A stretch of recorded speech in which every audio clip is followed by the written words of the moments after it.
जादुई छोले कुलचे वाला। पुरानी दिल्ली की गलियों में लाल किले के पास एक तंग सी गली में बबलू छोले कुलचे वाला नाम का एक छोटा सा ठेला लगता था।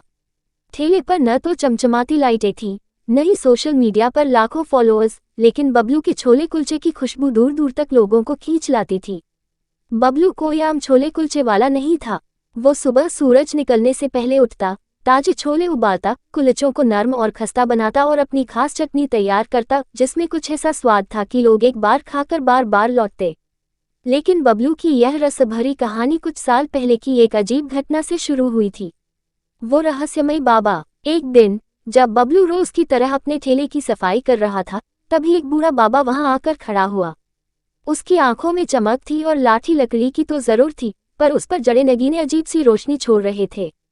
बाबा ने धीमे स्वर में कहा, बेटा, भूख लगी है, कुछ खाने को मिलेगा? बबलू ने मुस्कुराकर जवाब दिया, बाबा, भूख लगने पर मेरा ठेला हमेशा तैयार है। ये लो, गर्मा गर्म छोले कुलचे खाओ। बाबा ने खाना खाया और बोला, तूने दिल से खिलाया है, बदले में तुझे कुछ दूं क्या? बबलू हंस पड़ा, बाबा, आप आशीर्वाद दीजिए, वही काफी है। बाबा ने अपनी थैली से एक पुरानी पीतल की कटोरी निकाली और कहा, जब भी तू इस कटोरी में छोले बनाएगा, वो खुद ब खुद स्वाद में जादू बन जाएंगे। लेकिन याद रखना, ये कटोरी केवल सच्चे दिल से काम करने वालों के लिए है। अगर कभी लालच किया तो सब खत्म हो जाएगा। कहकर बाबा गायब हो गया। बबलू हैरान था, पर कटोरी को अपने साथ घर ले गया। जादू की शुरुआत। अगली सुबह बबलू ने उस पीतल की कटोरी में छोले बनाए। जैसे ही छोले उबलने लगे, एक अलौकिक खुशबू रसोई में फैल गई। जब उसने पहली प्लेट ग्राहक को दी तो वह हैरान होकर बोला, भाई, ऐसा छोला जिंदगी में कभी नहीं खाया। धीरे धीरे बबलू के ठेले पर भीड़ लगने लगी। कॉलेज के छात्र, ऑफिस के बाबू, फिल्मी सितारे, यहाँ तक कि एक दिन मुख्यमंत्री भी वहां आए और बोले, बबलू, तुमने तो दिल्ली की शान बना दी। पर बबलू का दिल अब भी विनम्र था। वो रोज मंदिर के बाहर गरीबों को भी खाना खिलाता, बूढ़ों को फ्री में खाना देता और अनाथ बच्चों के लिए हर रविवार लंगर लगाता। लालच की परीक्षा। सब कुछ अच्छे से चल रहा था, लेकिन एक दिन एक बड़ा होटल मालिक आया।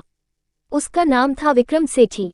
उसने बबलू से कहा, तू मेरे होटल में आ जा, तुझे महीने का 1 लाख दूंगा।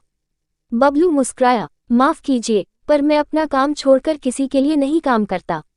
विक्रम को गुस्सा आया। उसने सोचा, जरूर कोई राज है इस छोले में।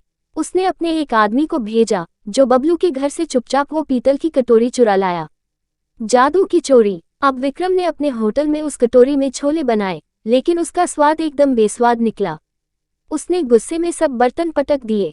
उसी रात उसके होटल में आग लग गई और सारा नुकसान हो गया। उधर बबलू को भी एहसास हो गया कि कटोरी गायब है। उसने पुलिस में रिपोर्ट नहीं की, बल्कि मंदिर जाकर बाबा को याद किया, बाबा, माफ करना, मैं कटोरी की रक्षा नहीं कर सका। अचानक एक तेज हवा चली और बाबा प्रकट हुए। उन्होंने मुस्कुरा कर कहा, बेटा, जादू कटोरी में नहीं, तेरे दिल की सच्चाई में था। कटोरी तो बस एक परीक्षा थी। बबलू की आंखें भर आईं। बाबा ने फिर से वही कटोरी उसे लौटाए और कहा, तेरे जैसे लोगों को ही असली जादू सौंपा जाता है। खुशबू का सफर। समय बीतता गया। अब बबलू ने एक छोटी सी दुकान खोल ली, लेकिन आज भी खुद ही छोले बनाता था। हर प्लेट में वही प्यार, वही जादू। उसने एक बोर्ड लगाया, यहाँ स्वाद नहीं, सेवा मिलती है और स्वाद अपने आप आ जाता है। लोग अब उसे सिर्फ एक छोले कुलचे वाला नहीं, बल्कि दिल्ली का दिल कहने लगे। योजक चिन्ह, योजक चिन्ह, योजक चिन्ह। सीख। सच्चे दिल से किया गया काम ही असली जादू है। पैसा, नाम और शोहरत सब उसके पीछे चलते हैं, जो दिल से लोगों को खुशी देना चाहता है। योजक चिन्ह, योजक चिन्ह, योजक चिन्ह। अगर तुम चाहो तो इस कहानी को चित्रों के साथ बाल पुस्तक या प्रेरणादायक किताब में भी बदला जा सकता है। चाहो तो मैं वो भी तैयार कर सकता हूँ।